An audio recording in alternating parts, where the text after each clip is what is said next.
Eu apertei ali e falei, será que era ele, gente? Mas é. Né? Eu tava aqui te apresentando, falando que a gente já fez uma live juntos sobre saúde mental e continua, né? Porque esse tema, primeiro, é infinito, né?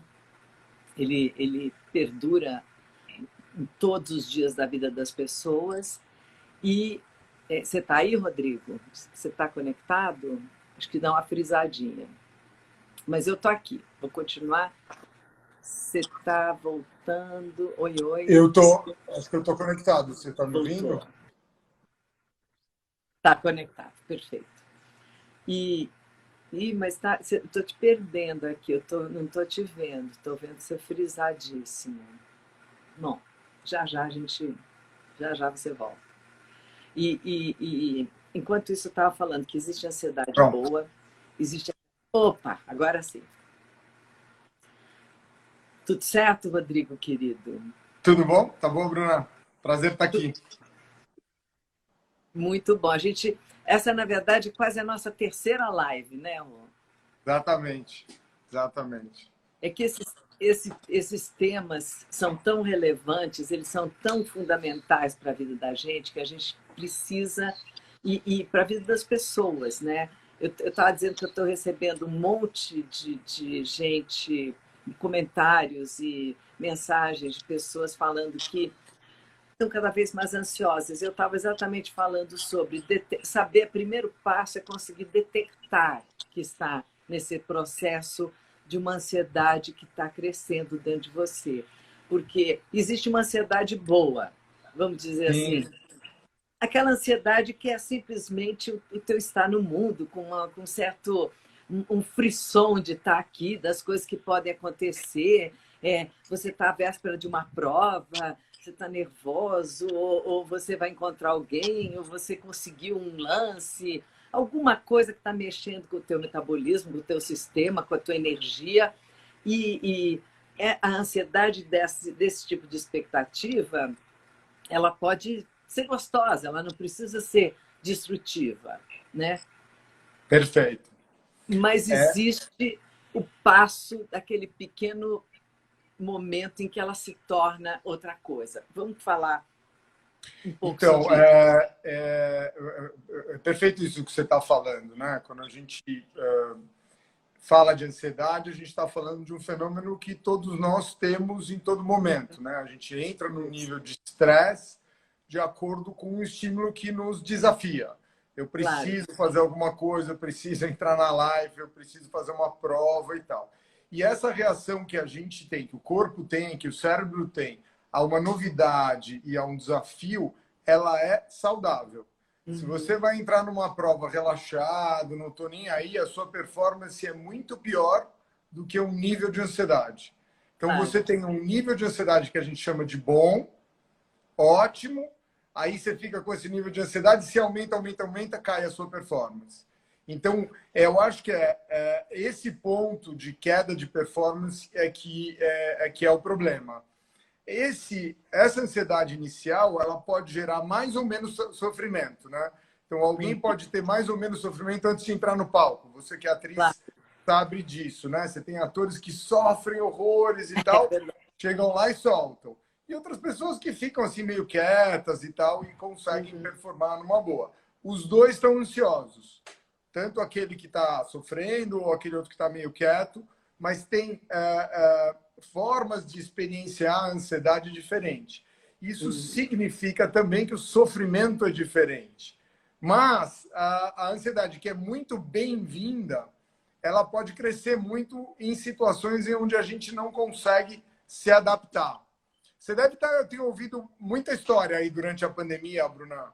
Muita, muita. E fiquei muito impressionada, tentando justamente dizer que cada um reage de uma forma a esse grande momento. Porque a ansiedade, como a gente estava falando, mesmo a boa no início, assim, ela, ela cresce, você já está naquele nível de estresse, em geral você está naquele momento, ou você veio correndo, você, enfim, sempre tem uma estreia, uma coisa assim que você já está naquela tensão, né? E vem os obstáculos da vida, né? Tipo assim, o zíper encrenca, a coisa não sei o quê, a roupa rasga, você tem os imprevistos, né? Você tem que saber lidar com os imprevistos. Eu já me vi, todos nós já nos vimos em trocentas situações em que os imprevistos foram assim, você não sabia mais o que fazer naquela circunstância. Mas a maneira como você vai reagir àquilo é que vai determinar o próximo passo. Você concorda? Plenamente. O que acontece com a ansiedade é essa ideia de imprevisibilidade. Eu não sei o que vai acontecer, é uma incerteza. Por isso que esse momento é um momento chave. A gente não sabe se vai ter vacina, se pode sair de casa, se volta para a aula ou não. E uma das formas de você lidar com a ansiedade é não querer controlá-la. Eu brinco que a melhor forma de aumentar a ansiedade é controlar. Tô ansioso, tem que parar de ficar ansioso. Porque é o método que faz com que você fique tentando, não consegue, porque não está no controle, aumenta a ansiedade e você vai para um loop. Essa Claro. técnica que você está falando como atriz, que você foi desenvolvendo, que é a seguinte: existem imprevistos, eles vão acontecer, tomara que não, mas eu sempre vou ter uma estratégia para lidar com eles. Essa crença, que acaba sendo uma experiência, né? Porque se você muitas vezes entra no palco e tal, você vai ganhando essa experiência e sedimenta isso. Aí fica tudo um pouquinho mais fácil. Mas sempre tem um desafio maior, né? Você se acostuma com um desafio e depois tem um diferente, um diferente. Enorme, claro. Você sabe que hoje é a terceira live. Eu estou um pouquinho mais tranquilo. Você estava nervoso? Não é, por causa desse negócio de Instagram, eu apertava os botões, aí erro e tal, e a Mônica fica me ajudando lá no backstage, mandando WhatsApp. Dessa vez eu entrei tranquilo. Maravilha. Mas é interessante porque quando você lida, em primeiro lugar, o imprevisto e o acontecimento, mesmo ruim, ele é, ele, ele, ele pode vir a qualquer momento. Na verdade, essa incerteza que a gente está vivendo, ela existe em qualquer circunstância da nossa vida. O que ela está agora é muito mais evidente, né? Pelas mudanças, pelas inseguranças, pelas transformações, por uma situação tão alarmante, inédita e assustadora, a insegurança e a incerteza se tornaram muito óbvias, muito evidentes, muito impactantes. Mas se você pensar, obviamente, cada um de nós, todos os dias, lida com o desconhecido. Cada dia, mesmo que você tenha um emprego, mesmo que você tenha uma rotina, mesmo que você tenha uma vida assim muito bem estruturada, você inevitavelmente lida com o desconhecido. A vida é a vida, né? Perfeito, né? Você fala, eu não vou me expor a riscos, eu não vou. Não existe, né? É perfeito, mas quando você tem lá uma rotininha estabelecida, tal, sempre pode parar o trânsito porque caiu uma ponte, sempre pode ter uma enchente, os eventos de saúde de pessoas perto acontecem. Então a gente não controla mesmo. Mas o que ocorre é que a maior parte das variáveis elas estão num nível de incerteza que a gente conhece. Claro, tá dentro e quando vem um evento desse tipo, que eu acho que nenhum de nós, das gerações que estão aí, viveram um tempo de pandemia, quer dizer, ninguém tem a experiência. Ninguém tem a experiência de passar a trabalhar dentro de casa. Ninguém tem a experiência de não saber o que vai acontecer amanhã, se vai ter emprego, se vai para o trabalho ou não vai para o trabalho. Ou já perdeu o emprego e está numa situação de incerteza financeira, econômica, de como vai lidar com isso. Situações todas de saúde, né? A própria saúde, os dentes próximos, a mãe, o pai, o filho. Quer dizer, então, realmente, essa situação ela virou um desafio para a saúde mental de todos nós. Porque todo mundo. A gente teve que mobilizar recursos de todo lado. Todos os recursos para tentar se acalmar, para tentar planejar numa situação adversa, para tentar estabelecer uma nova rotina. É difícil. A gente tem uma rotina montada. Na hora que você vai para casa, quando você está em casa, a casa é lugar de relaxar, ou era, né? Agora a gente já está acostumando.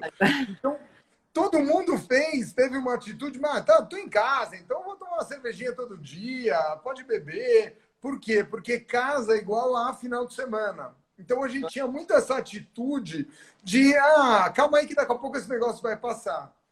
E quem demorou de implementar rotinas um pouquinho mais espartanas, rigorosas, e que dê ritmo para a vida, acabou sofrendo mais. Porque desorganiza a vida, né? E confunde, né? A pessoa, especialmente pessoas metódicas, né? Que precisam de uma certa um sequencial bem específico, confunde. Isso tudo que você falou confunde.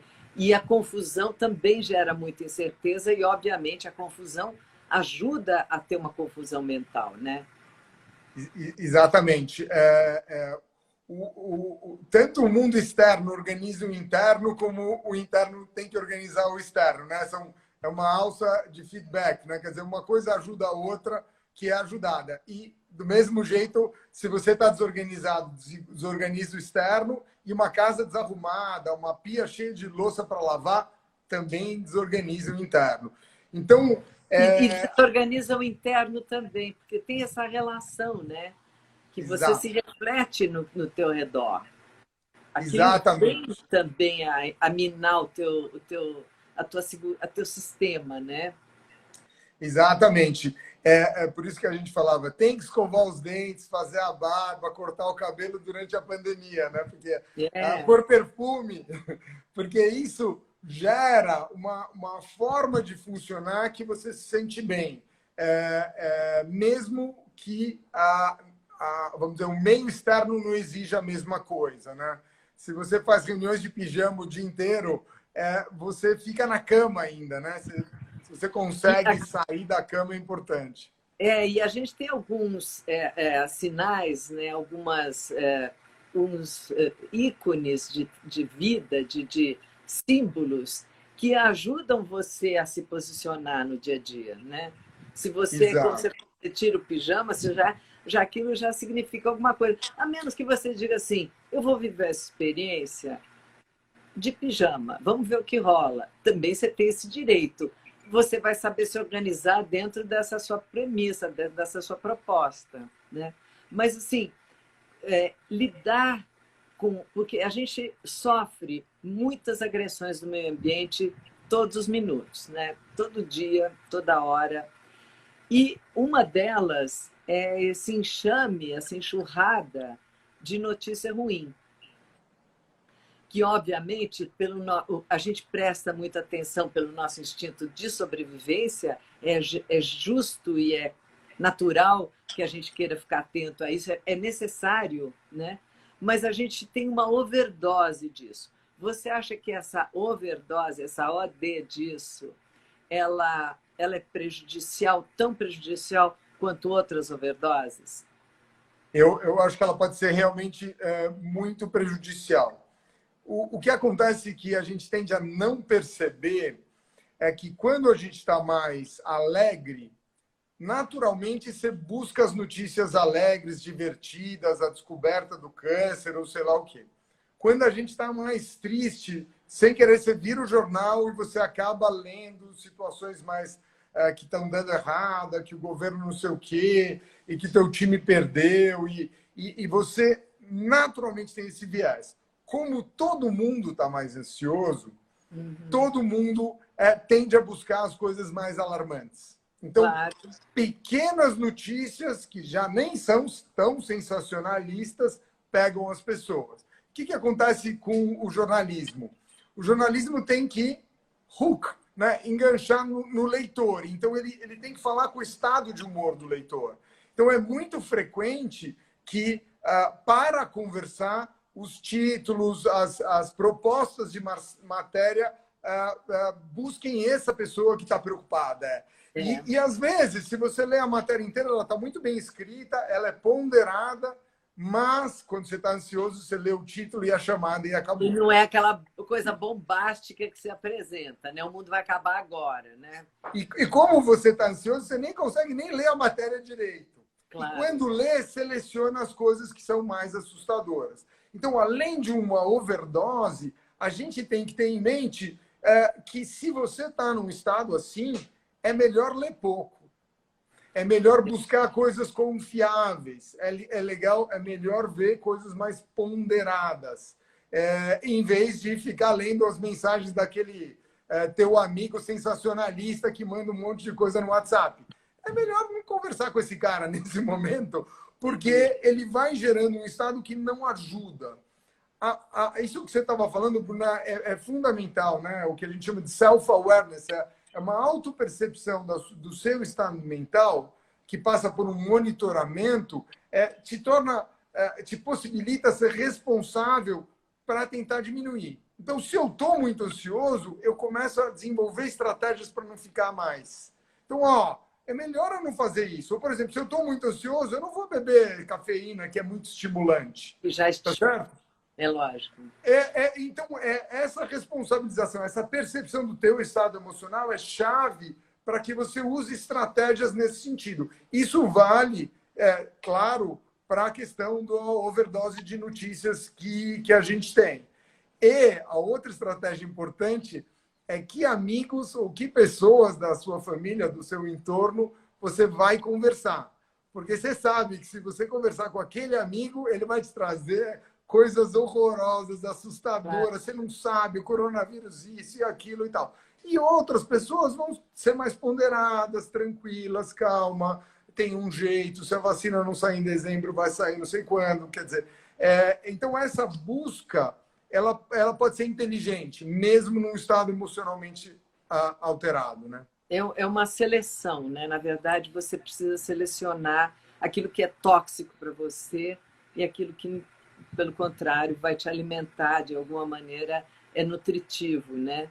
Seja na comida, na amizade, nas notícias, no que você lê, no que você sente, em tudo que te cerca, nas coisas que você olha, né? Porque o mundo tem beleza no mundo, paralelo a isso. Você pode também estar observando isso como uma forma de equilibrar. A gente fala muito na nossa rede de felicidade e a felicidade agora se torna imprescindível, porque você precisa dela.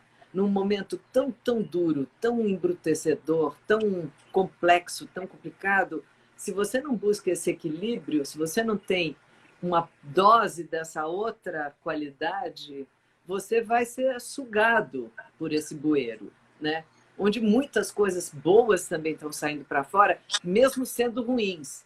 A gente descobrir que tem tanta coisa ruim, descobrir assim no coletivo, porque nós já sabíamos, mas esse desmascarar, esse literalmente caírem as máscaras do coletivo, ajuda, mesmo com uma coisa ruim, a você encontrar uma boa em seguida, né? Então, você sabe... Desculpa, você sabe que não, eu acho fala, muito interessante essa sua perspectiva, né? Nós estamos falando de ansiedade e você está falando, eu estou trazendo felicidade. Uhum. As pessoas tendem a achar que ou você tem uma coisa ou você tem outra. A gente não funciona por blocos. Eu estou infeliz essa semana, eu estou feliz essa semana. Uhum. Você nunca vê alguém muito triste num velório que não possa oscilar e dar risada, claro, de um comentário amoroso sobre a pessoa que faleceu e tal. Então, e aí as pessoas às vezes ficam culpadas por causa disso e tal. Não, nós temos várias possibilidades afetivas ao mesmo tempo. Num pequeno momento, você pode estar mais ansioso, mais triste, mais. Então, é bem importante a dimensão da felicidade, que todos nós temos, e cada um à sua maneira, né? Tem uma relação com felicidade muito diferente de prazer, né? Porque senão felicidade é comer, tomar vinho e tal. E o que a gente vê, e é cientificamente demonstrado, é que quando você chega perto da sua felicidade e tem gratidão, sem dúvida. Gratidão é um elemento altamente curativo ou que coloca você num lugar muito melhor em relação ao manejo das tuas emoções. Não sei se você, na rede, vocês trabalham bastante com esse conceito de gratidão. Muito, muito. E sábado passado, a gente fez uma live com uma meditação guiada. E uma das coisas que a gente coloca é que o sentimento de gratidão, de agradecimento, de gratidão mesmo, ele é o portal, ele é o principal portal. Primeiro que eu brinco, eu digo é um portal para conversar com Deus, né? Mas ele é o principal portal para você descobrir a divindade dentro de você. E aí a meditação, ela vai para lugares que te elevam, que te alimentam, que realmente te fazem bem. Essas coisas são um grande combate para esse grau de ansiedade que a gente está falando. É claro que na hora, eu até sempre falo sobre isso, na hora que você já ultrapassou esse grau, na hora que você já está com aquele abalo sísmico interno dentro de você, né? Assim, aquela coisa que você já entrou para perturbar a sua própria saúde mental e perder o controle disso, aí tem que realmente procurar um especialista, tem que, de verdade, porque você já é uma coisa que você já perdeu esse observador que a gente está falando, né? Porque na nossa vida, esse nosso duplo, você citou o ator tem isso, o ator se entrega num palco a um personagem, ele está ali vivenciando aquilo completamente entregue àquilo, mas existe a observação, porque caso aconteça um imprevisto, sei lá, você está com uma arma, precisa atirar, a arma falha. O teu observador sabe o que fazer. Então, quanto mais você trabalha esse sentimento, menos você vai perder completamente o chão, né? E eu acho que no caso de saúde mental também funciona dessa maneira. Funciona assim, e bastante. Um dos elementos que eu acho que a gratidão traz é que quando você está sofrendo, quando você está ansioso, você está no centro da coisa. E você está preocupado consigo mesmo, e é um lugar que você fica muito egoísta e no modo de sobrevivência. É a hora que você compra todo o papel higiênico do supermercado ou todo o arroz do supermercado e não pensa no outro, né? Então, é uma reação muito primitiva. Quando a gente vai para uma reação que permite olhar as coisas em perspectiva e ver o lado positivo dessa história, eu tenho que agradecer porque eu tenho todas essas coisas boas na minha vida, familiares, a pessoa em si, a situação social e tal, isso ajuda muito porque descentra, sai um pouco dessa questão tão egóica. Tira de você e põe para o todo, né? Põe para o coletivo. Exatamente. E tem uma outra coisa que ajuda muito, é a perspectiva de entrar em contato com o outro, ouvir o outro. Uhum. Entender, porque você tem a sua dor, o seu incômodo, e no momento que eu ouço você me contando da sua dificuldade, eu consigo empatizar. Claro. Esse tipo de empatia funciona para você e funciona para mim. Porque, de novo, eu descentro. Então, uma das coisas mais importantes desse tipo de interação com amigos, com pares e tal, é a possibilidade de ouvir o outro. Algumas pessoas falam, mas eu falo com amigo, não sei o que, não me ajuda em nada. A pergunta é, você ouve? Você ouve o que o outro está falando? Você tem a vontade de empatizar com o que a pessoa está trazendo para você? É uma troca? Porque se existe a troca, você ganha. Se tem a troca, você ganha. Então, cada um desses elementos, precisam ser utilizados e cada um de nós tem mais ou menos desse recurso ou do outro. Você falou uma coisa muito importante, Bruna, que é todo mundo tem a sua ansiedade, a gente usa um monte de mecanismos para lidar com ela, entre outras a meditação, e aí a gente falou de gratidão ou de conversa com pares, mas tem horas que isso pode ficar fora do controle mesmo usando todos os seus recursos. E aí é interessante, porque se a gente tem claro que está vivendo aquilo, primeiro precisa perceber que existe o problema, que existe aquilo. E que não é uma falha da pessoa. A pessoa está tentando superar, mas ela não consegue. E não tem problema nenhum. A gente não supera em N situações da nossa vida. Aí é possível pedir ajuda. E o que eu acho mais legal é a ideia de que pedir ajuda não necessariamente é para alguém especialista.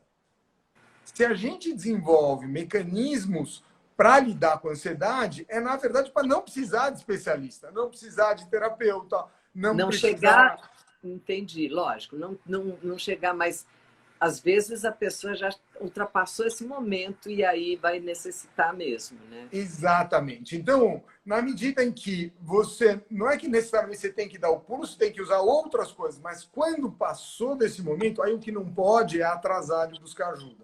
Exato. Porque se você não busca ajuda, aí você vai num loop, você vai ficando numa situação que é muito desgastante. E aí o nível de estresse que era alto fica enorme. E você passa a ter um desgaste cerebral, um funcionamento cerebral que é muito tóxico para o próprio corpo. Você sabe que você tem toxinas inflamatórias que mudam o funcionamento cerebral.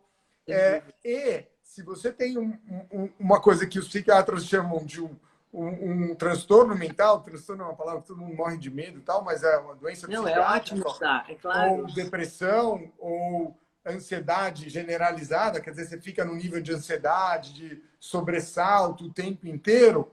Você tem tanto terapias quanto medicações que funcionam para isso. E elas têm que ser usadas nesse momento. Não é remédio para todo mundo. Ao contrário, pouca gente vai precisar, mas que as que precisam se tratar. Porque senão as consequências são muito sérias, né? É muito comum que as pessoas tratem a sua própria ansiedade com álcool. Homem faz isso com muita frequência. E aí, já tinha um problema de ansiedade. Começa a beber, começa a ter dois problemas. Um, porque a ansiedade não melhora. Melhora no momento que bebe. Só vai piorando a ansiedade. E dois, porque tem uma chance grande de desenvolver uma dependência de álcool. Então, tem 1 milhão de consequências por não perceber o problema, buscar ajuda e se cuidar. Eu acho que tem uma coisa, isso que você falou do cérebro, você vai criando sulcos, né? É que você vai se afundando o pensamento, vamos supor que você está com aquele pensamento de looping que você criou, e esse pensamento ele vai criando sulcos. E você mesmo, sem perceber, se você não percebe, obviamente, você leva isso para um lado grave, você vai... É como se você fosse entrando mais e mais e mais nesses sulcos. Como se fosse uma areia movediça que estivesse te empurrando para baixo, te puxando. E você já não tem força para sair, porque você foi tão repetitivo naquele tipo de movimento e de transtorno e de pensamento. Você deixou o lado obsessivo tão claramente tomar conta e não brecou, não parou em tempo, como você disse, né? Você sabe que é interessante, a sua forma de se expressar é muito parecida com a forma como eu falo, tem uma junção legal.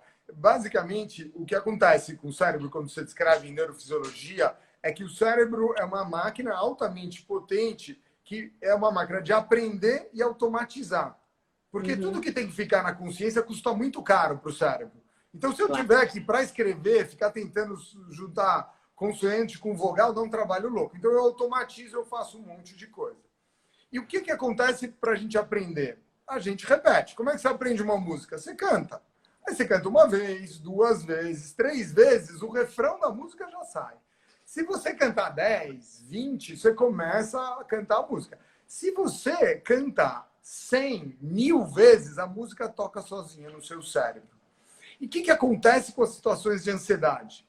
Eu fico preocupado que vai acontecer alguma coisa, faço cenários negativos, toda a minha realidade indica que aquilo vai dar errado e aquilo fica repetindo. E aí, quando eu estou mais tranquilo, eu consigo desfocar. Quando não estou, aquilo se repete milhares de vezes. Isso que você fala de sulcos é exatamente o que acontece do ponto de vista de pavimentação de redes neurais, de fato, você tem um disparo neural viciado, que não consegue optar por outra coisa. Olha, aqui não é tão grave, vamos acalmar. Não, fica muito intenso da gravidade, da catástrofe. E é aí que a gente caracteriza um transtorno psiquiátrico, um transtorno ou um diagnóstico psiquiátrico, uma doença psiquiátrica que é medicável. O fato de ser uma doença diagnóstica não é para fazer um drama, né? É um problema, um diagnóstico que tem tratamento, e os tratamentos são muito eficazes, Bruna, tanto de terapia quanto de medicação. E o que eles fazem? Esses remédios, essas terapias não resolvem a vida das pessoas. Elas ajudam as pessoas a sair desse loop, dessa volta que elas não Deu uma estão saindo. cortada, é um paliativo momentâneo, né? Nada de paliativo. Não é. Paliativo é aquele que acalma. Sabe aquele remedinho que você acalma? Ah, tá bem, ok. Esse aí realmente é como um paliativo para dor, né? Eu tô com tosse, eu tomo um remédio para tosse, mas na verdade Ele o que acalma, cura entendi. é o remédio do pulmão. Esses remédios anti-ansiedade e antidepressivos de longo prazo, eles agem no loop, eles mudam esse loop. Eles permitem que o seu cérebro tome outras opções. E aí, o que acontece? Acontece que a pessoa se cura. Não é o remédio que cura a pessoa. O que o remédio permite é que a pessoa tome um rumo diferente. Que ela A saia mesma coisa daquilo. vale para terapia. Por isso que quando as pessoas falam, pílula da felicidade e tal, eu queria que tivesse uma, e eu ia tomar com certeza. Não tem. O que tem é tirar um problema ou uma dificuldade da pessoa se adaptar. Aí ela vai criar as vias para construir felicidade, para construir relações saudáveis e tal. Então, é legal essa ideia sua do sulco, porque é esse sulco que precisa ser transformado para dar caminhos, né? E a ideia também da felicidade, de buscar essas coisas como a gratidão, a meditação, olhar a natureza, o contato com as coisas que você ama, com as pessoas que te valorizam e te fazem bem, tudo isso também é preventivo, né? Você evita abrir aquela porta, entrar naquele lugar, porque se ele não for necessário, se for para entrar, se for absolutamente necessário, entre acompanhado e vamos fazer uma limpeza ali, né? Vamos fazer uma limpeza, porque é importante isso também. Você entrar nos teus sótãos e tentar varrer tudo e iluminar e deixar claro na medida do possível. Mas, obviamente, o deixar ali e não vou mexer é mais complicado. Né? Eu concordo contigo. Mas eu costumo dizer que com saúde mental é sempre bom a gente ser humilde, né? Essa sensação que dá para limpar tudo, eu sempre gostaria, mas nem sempre a gente consegue. Mas o que acontece é que muitas coisas, né, é como se a sujeira saísse debaixo do tapete, né? Em algumas situações de vida, a gente é posto à prova. E essas situações de vida, às vezes, fazem com que a gente seja obrigado a lidar com aquilo. E quando a gente lida com aquilo, levanta o tapete, aí realmente a gente tira muito mais sujeira do que a gente estava vendo. E pode viver com mais tranquilidade, né? Você realmente consegue dar passos ou saltos qualitativos, né? Não é só melhorar quantitativamente, é ir para outros lugares na vida, né? Sem dúvida. Você tem... Eu já colaborei com você, com o Instituto. O teu Instituto... Fala um pouquinho do teu Instituto, que ele trabalha muito, né, com essas medidas, né? Claro. O Instituto chama-se Instituto Ame Sua Mente. Ele foi criado com o propósito de mudar a cultura sobre saúde mental no Brasil. De maneira que as pessoas se responsabilizem sobre a própria saúde mental desde cedo. Qual que é a ideia, Bruna? É assim, os transtornos mentais eles são muito frequentes. Mais ou menos um quarto, um quinto da população vai ter um transtorno mental ao longo da vida. Depressão, ansiedade, pode até ter os graves, esquizofrenia, transtorno bipolar e tal, mas são muito comuns. Quando é muito comum, significa que não dá mais para a gente ter preconceito com essas coisas. Claro, tira o estigma da frente, né? Vamos falar disso. Exato, e vamos falar de uma forma com conhecimento científico de boa qualidade e que permita as pessoas a agir sobre isso. Bruna, você sabe que preconceito, você mede preconceito das pessoas, na Inglaterra, no Brasil não tem bons estudos com isso, atrasa o tratamento de um problema de saúde mental em 15 anos. Você imagina que só o preconceito tem um prejuízo, a pessoa não consegue se tratar, ela só vai se tratar quando ela está péssima. Então, isso que a gente está fazendo aqui, eu espero que contribua para as pessoas entender melhor as suas questões e que elas se responsabilizem por lidar com as questões e buscar ajuda quando precisam. Não tem mais cabimento. Se eu não tenho um transtorno mental, alguém perto tem. O meu marido, o meu filho, o meu pai, os meus alunos. Quer dizer, isso é muito frequente. E o que acontece é que a gente conhece muito pouco sobre isso. E o que a gente conhece é muito enviesado. A gente tem uma visão muito maniqueísta das questões de saúde mental. A gente fez uma pesquisa sobre isso. Em geral, as pessoas veem as questões de saúde mental como aquela coisa do horror, do suicídio, do esquizofrênico que matou alguém na igreja, papapá, que é uma coisa raríssima, coisas desse tipo, e ficam no horror. Ou uma coisa totalmente zen, idílica, que não tem sofrimento e que você está fora. Na verdade, essas pontas elas existem, mas a grande maioria das coisas funciona nesse meio. E se a gente não tem contato com essas coisas, elas podem pegar a gente desprevenido e atrapalha muito o desenvolvimento das pessoas. O Instituto ele é calcado em alguns projetos. Então, a gente tem uma ação muito forte em escolas. E por que isso? Fundamental. Isso é fundamental. Porque você educa, né? É uma educação grande, profunda sobre os assuntos. Exatamente. E é uma educação que fica natural, se você aprende desde cedo. Você sabe que para você diminuir preconceito de raça, de cor, de gênero, papapá, quanto mais cedo você trata essas questões, mais tranquilo é isso. O mesmo raciocínio vale para a saúde mental, porque da mesma forma que eu e você aqui temos questões de saúde mental para lidar com a pandemia, com as nossas famílias e tal, a criança também tem, o jovem também tem. E ele é capaz de ter self-awareness, autoconhecimento, e poder lidar com isso desde cedo. Agora, tem uma outra coisa muito importante, e até eu acho um pouco até assustadora. Dos transtornos mentais, dos diagnósticos psiquiátricos do adulto, que podem se cronificar mais graves, 50% começam antes dos 14 anos. 75% deles antes dos 24 anos. Então, o que a gente vê é que os transtornos mentais do adulto são doenças crônicas da infância e adolescência. Que poderiam ter sido evitadas, né? Que se você cuida aqui, você não tem tantos prejuízos aqui, não tem tanta cronificação, baixa resposta, e você pode perder muita funcionalidade, né? Assim, tem pessoas com depressão, muitas pessoas com depressão, que têm que parar de trabalhar. E é interessante porque quando você fala isso, você vai ver as taxas de perda de produtividade, de você contribuir com a sociedade, trabalhando socialmente, tendo relações, construindo família e tal.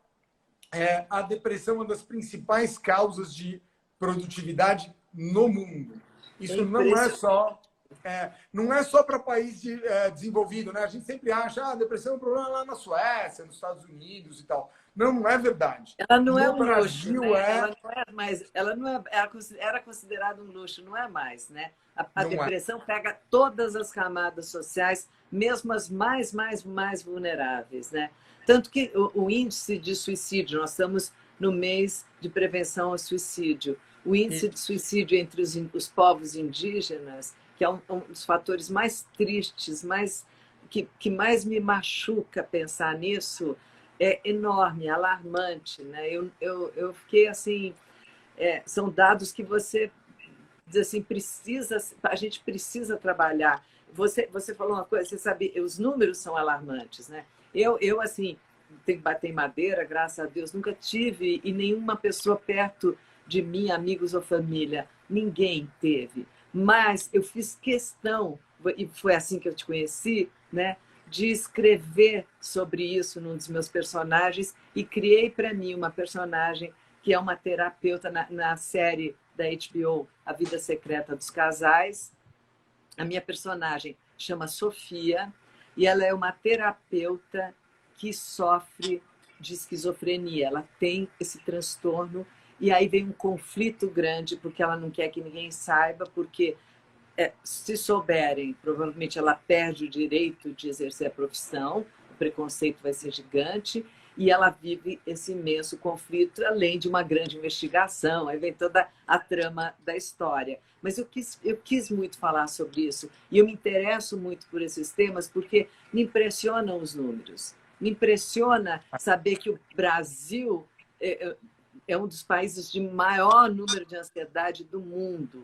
Num país que seria considerado um país feliz, né? Obviamente, nós sabemos todas as nossas mazelas. Eu não estou me alienando delas, mas eu digo assim, é um país solar, é um país de calor, é um país de esperança, enfim, tem uma série, um povo, assim, uma série de coisas legais e, no entanto, o sofrimento vem agravando e agravando e agravando essas condições, né?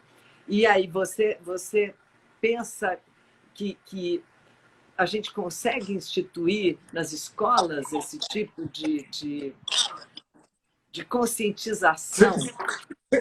Você sabe que dentro do Instituto Ame Sua Mente, eu estou só botando aqui o carregador, dentro do Instituto Ame Sua Mente, antes dele, ainda na universidade, que eu sou professor lá da Unifesp, da Escola Paulista de Medicina, a gente fez um programa que chama Cuca Legal. E a gente começou a falar sobre saúde mental com educadores, com professores.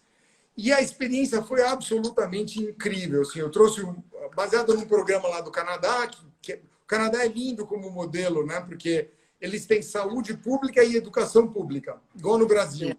Então, toda a coisa de educação, você economiza muito do ponto de vista de saúde pública. Então, é um país que se responsabiliza, leva a sério essas coisas. Quando a gente trouxe e, obviamente, adaptou para a nossa realidade, foi incrível. Porque o que acontece com os professores? Você começa a falar de saúde mental, mais um curso, mais uma formação, todo mundo fala, lá vem. Mais uma sobrecarga, que chateação e tal. Esse negócio deve ser difícil e tal. Quando acaba, é muito legal. Porque eles falam, puxa, me ajudou. Que legal. E aí eu fui entendendo por que eles pegam tão rápido. O que acontece é que o professor, vamos dizer que ele seja um conhecedor de português, ou de física, ou de matemática, ou de educação física, então ele é especialista naquilo. Mas eu aprendi que eles são especialistas ainda maiores na faixa etária que eles educam. Ninguém conhece uma criança de 11 anos quanto um professor que dá aula há 10, 15 anos para as mesmas crianças de 11 anos. Ninguém conhece. Porque eles têm contato com muitas, longitudinalmente, né, ao longo de anos e acompanhando aquelas crianças durante um ano, com algumas provas de função. Novas gerações e mudam. E aí, o que é legal? Como eles entendem as crianças, um pouco de conhecimento sobre saúde mental faz toda a diferença. Eles começam, isso aqui que você está falando, isso aqui, eu vi um monte. Você sabe que os estudos no Brasil, e são muito parecidos com os do mundo, mostram que aproximadamente 14% das crianças escolares têm um problema de saúde mental. E se eles são cuidados e tratados nessa fase, não necessariamente com remédio, você não cronifica e não atrapalha o desenvolvimento da criança na sala de aula. Porque não só o déficit de atenção e hiperatividade atrapalha o rendimento escolar, mas a depressão e a ansiedade. E a gente acha que adolescente não deprime e que criança não deprime, que não tem ansiedade. Agora a gente começa a ver o quanto tem de suicídio em adolescentes. O suicídio é sempre a pontinha do iceberg. É bem a pontinha. Se você tem adolescentes cometendo suicídio, embaixo você tem um monte de adolescentes deprimidos. E você fala, mas você está na flor da idade e tal. A adolescência dá pesada, né? Tem coisas maravilhosas, inesquecíveis, que estão na nossa cabeça para sempre, mas também tem desafios enormes, um nível de incerteza. Né? A gente fala de incerteza mas mais ou menos a gente já sabe quem a gente é, né, nessa altura do campeonato. Um adolescente está começando a entender quem ele é. Então, E se ele não tem em casa, na família, um ambiente saudável, né, que possa proteger, que possa dar essa sensação de um porto seguro, de um conforto emocional, aí realmente complica muito, né?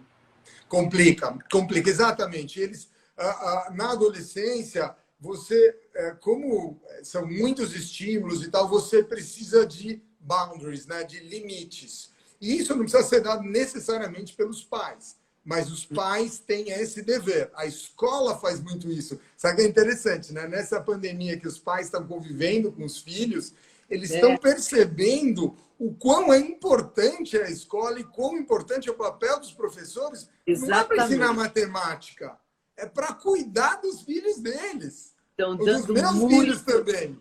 Ensinar matemática é óbvio que eles ensinam.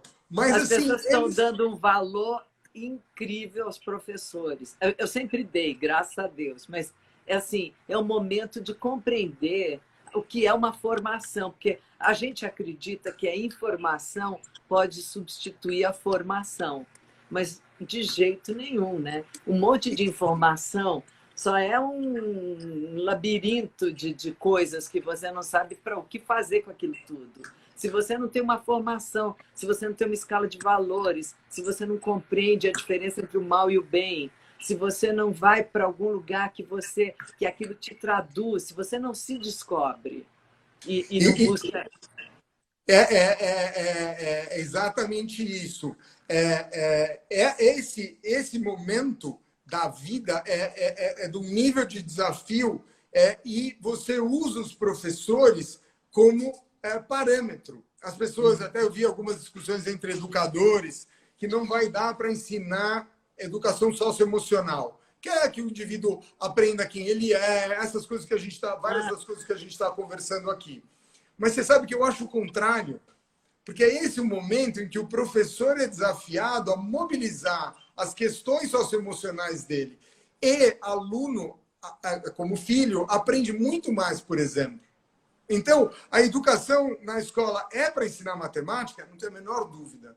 Mas todo o ambiente ético, de aprendizado, de discussão, de disciplina, de respeito, são uma das coisas mais importantes que tem ali dentro. De estímulo, né? Sobretudo de estímulo. Você precisa estimular a curiosidade, você precisa estimular o desejo do conhecimento, você precisa mostrar a diferença entre o que é uma vida embrutecida, como você falou no começo, o cara está num nível tão primitivo que ali explode mesmo, o que é uma vida que está nesse nível e o que é você se elevar disso. E você só vai se elevar disso usando tua inteligência emocional, usando uma elevação espiritual e mental e física e tudo, né? Quer dizer, esse complexo dessa máquina que a gente é, né?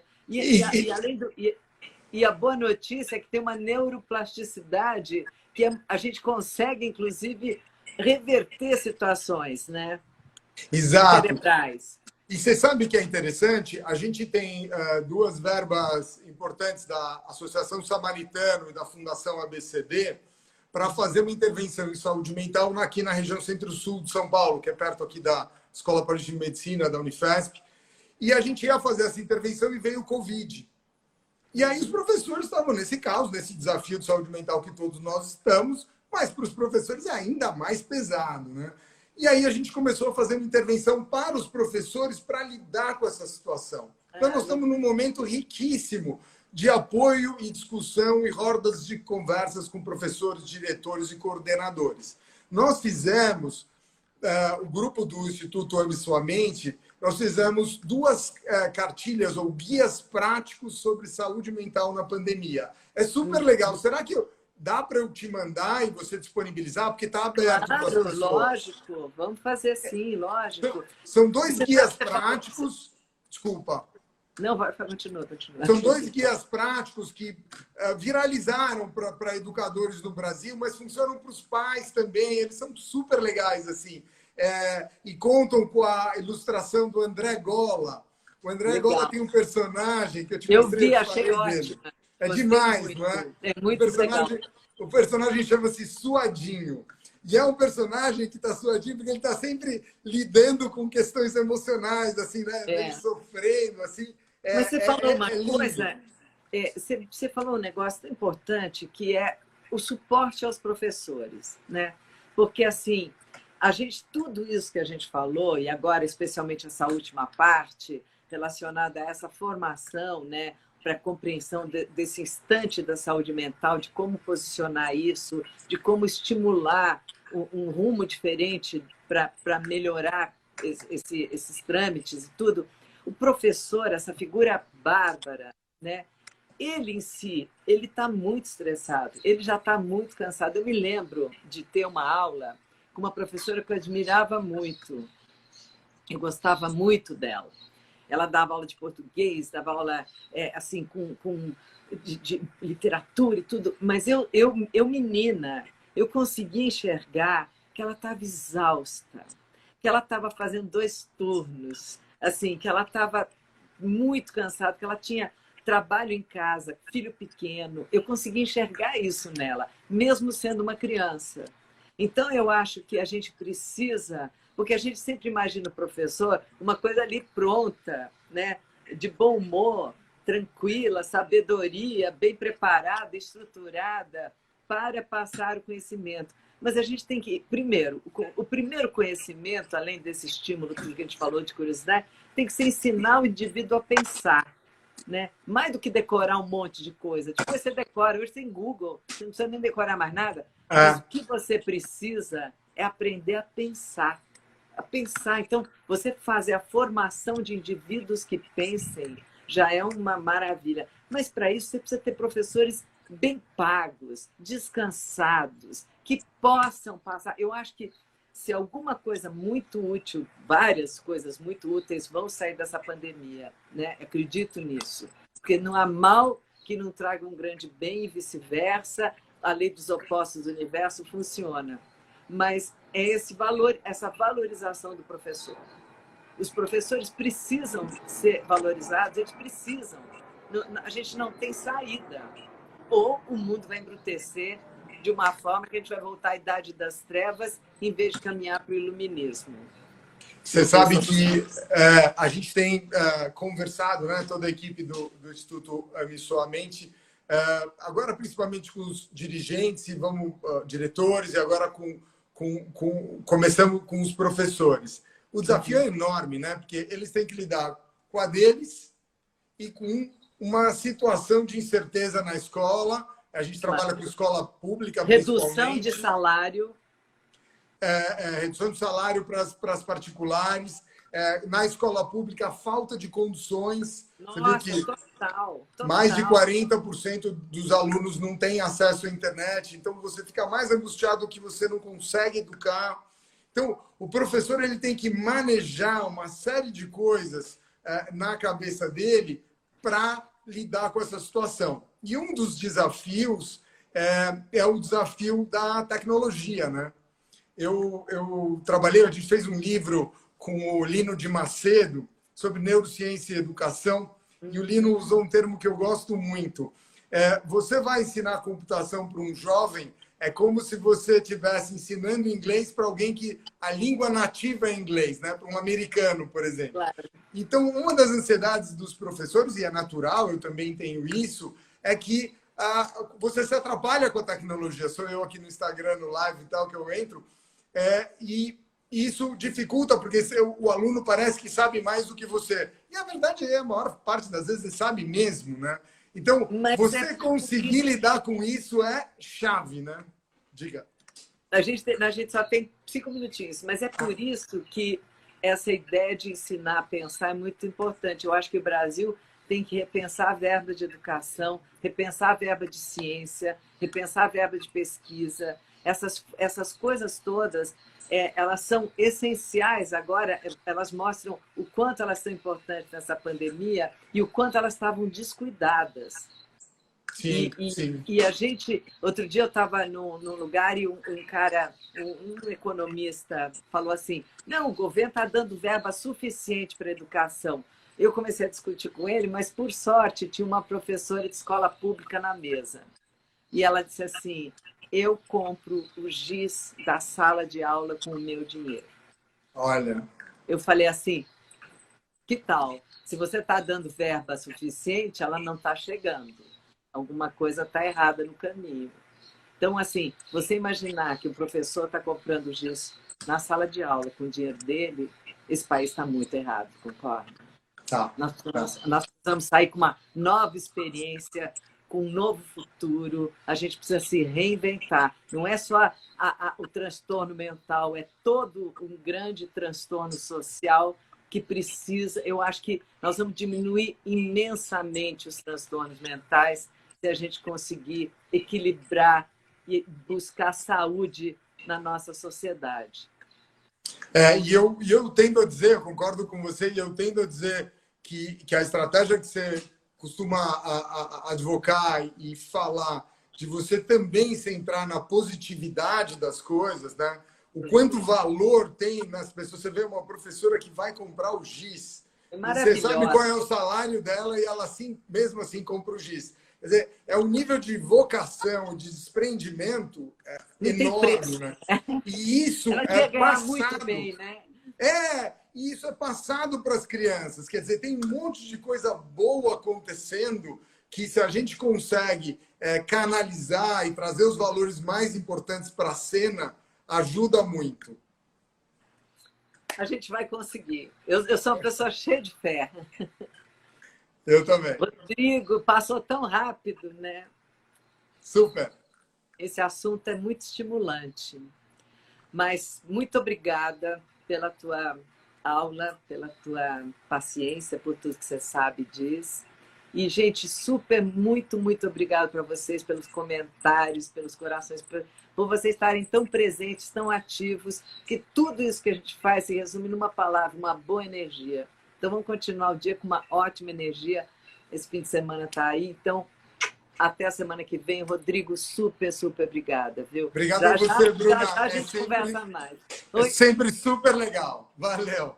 Um beijo. Já a gente fala mais. Tchau, querido. Tchau. Tchau.